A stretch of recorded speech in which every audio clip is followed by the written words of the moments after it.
Hello, my reading friends. It is Marvy. Welcome back to my channel. I am so happy that you're here with me. In today's video, we're going to be talking about my March reading wrap up and my April TBR. So, what is happening that I've noticed is I am averaging about 4 books a month. I am reading 2 physical books usually, and I am listening to 2 audiobooks within a span of like a month. So I think if I keep that going, I think I'll be okay with my reading goal. I wish I could read more, however, I can't. My job is insane, so I just don't have a lot of free time. And I am reading in order to get these 4 books in. I am reading like every spare second that I have. I read like when I'm eating lunch. I read like when I just have downtime in the weekends. Like I'm reading constantly. So I think 4 books is pretty much my sweet spot with this. So yeah, in the month of March, I read 2 physical books and listened to 2 audiobooks. The first book that I read, my physical book that I read in March was Rebel Witch. I loved Rebel Witch. It was so good. However, I did not like it as much as the first book, Heartless Hunter. The reason for that is because I just felt like things were a little, especially in the beginning, I feel like things were a little like too convenient. Like, the forced proximity and like, they were like forced to be with each other, and like the circumstances were all perfect to get them like to be like together, and it just was all a little too convenient at first. As the book went on and the story went on, it got better. I thought that it was really good and that the characters finally got to a place where they understood what they were dealing with in the situation they were in, and like the hard decisions that they had to make. It just took them a while to get there. But yeah, I really liked Rebel Witch. I think I gave it 4 stars, 4.2 stars, something like that in my book journal.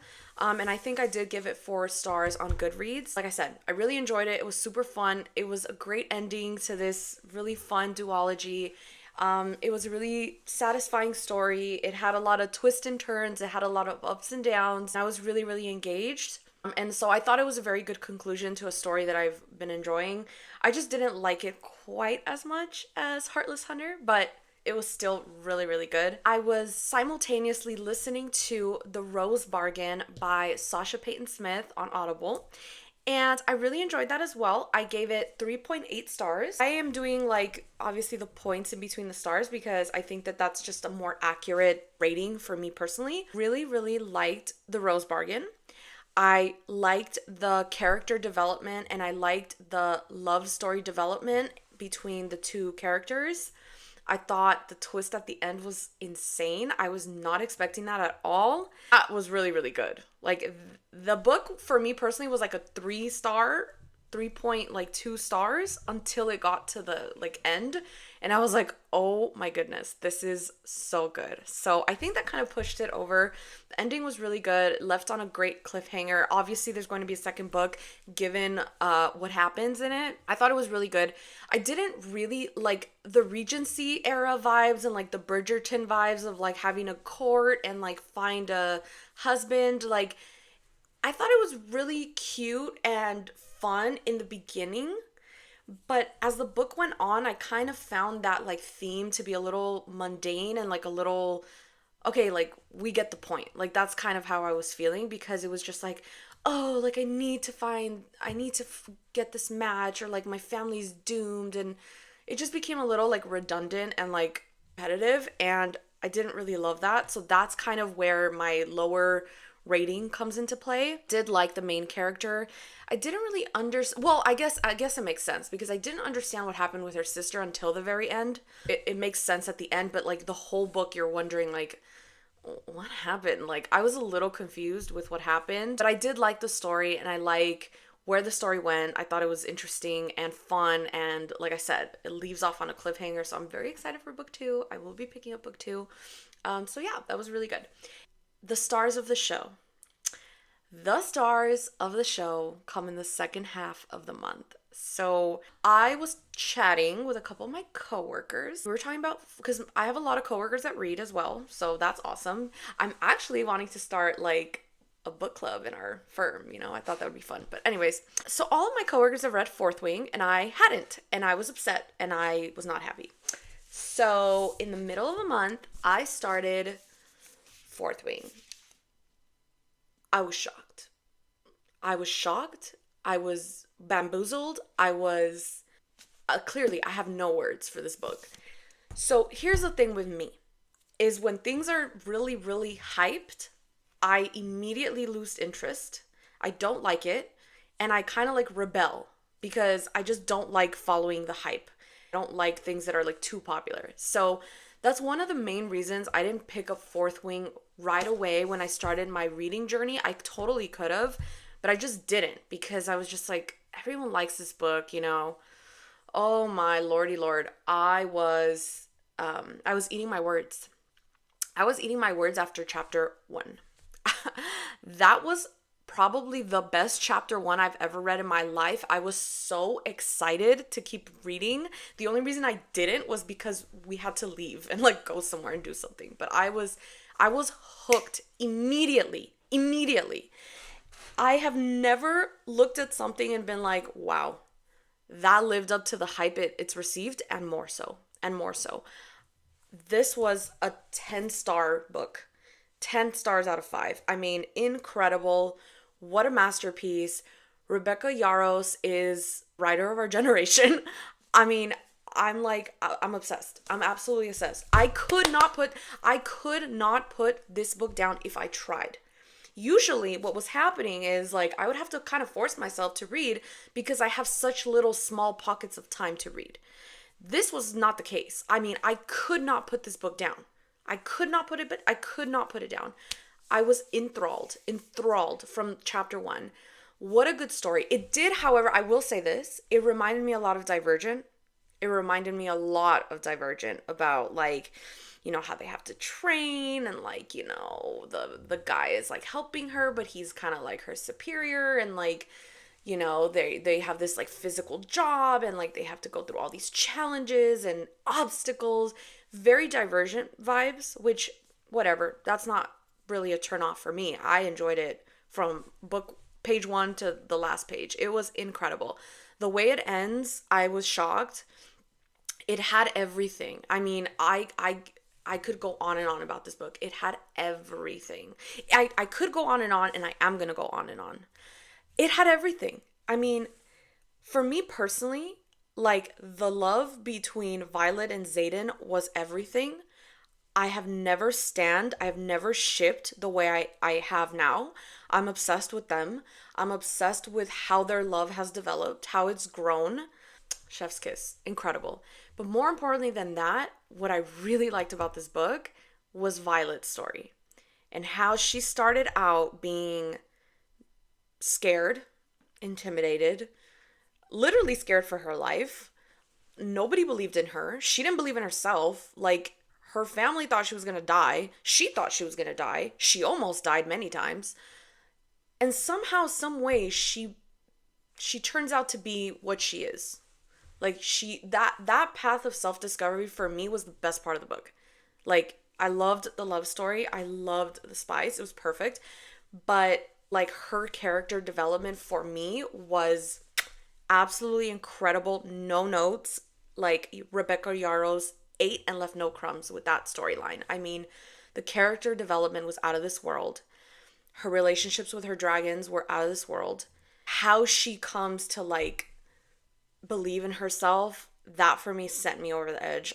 It was so inspirational. I loved it so much. I love when, in these stories, a lot of times like the characters are so badass from like day 1, from page 1. And this was not that. And I really, really appreciated that. So I'm eating my words. I really, really, really, really love this book. I mean, this was probably one of the best books I've ever read in my life. All things considered. It was such a good book. I'm a little scared to start Iron Flame, which I'll talk about in a second, as this was so masterful. I kind of don't want to ruin it for myself. I want the rest of the books to be as good as this one, and I've heard that that's just not the case, so I'm nervous.